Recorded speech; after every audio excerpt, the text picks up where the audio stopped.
Viongozi wa klabu yetu Young Africans wamedhamiria kwa dhati kuhakikisha wanasaidia Watanzania, familia, baba, walezi, kina mama ambao wana vijana wenye vipaji vya kucheza mpira, basi Yanga inakuwa kimbilio lao.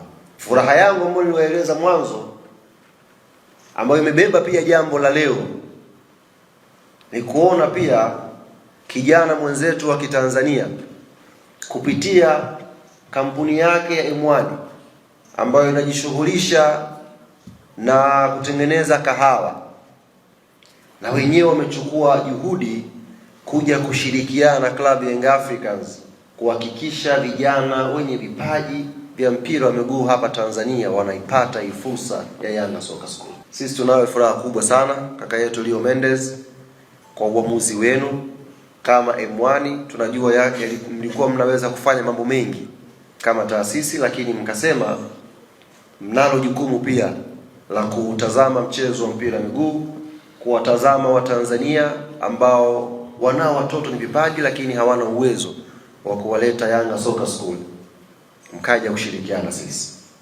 Kwa nichukue fursa hii kuambia ndugu zangu waandishi wa habari, M1 Coffee Limited rasmi sasa ni partners wa club ya Young African Sports Club kupitia project ya Yanga Soccer School.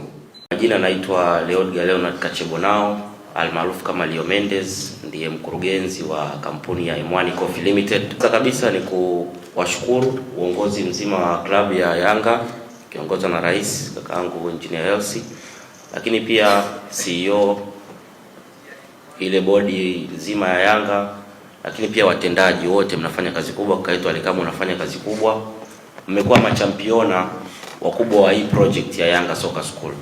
Na sisi ambao kama wadau ambao wa mpira wa miguu tunapopenda kuona mpira wa miguu hususan katika nchi yetu ya Tanzania unakuwa kwa ukubwa, project kama hii hatuwezi tukawaachia Young Africans peke yao waendelee kubeba jukumu kama hili.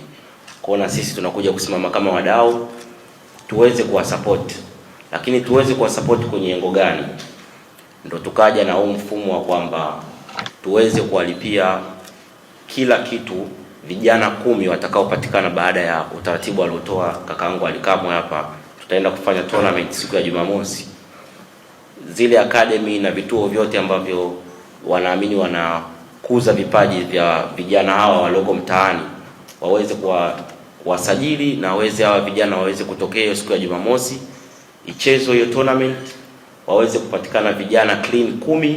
Sisi kama M1 tutaenda kuwalipia na kugaramia gharama zote kwa muda wa mwaka mzima watakaokuwa Yanga Soccer School.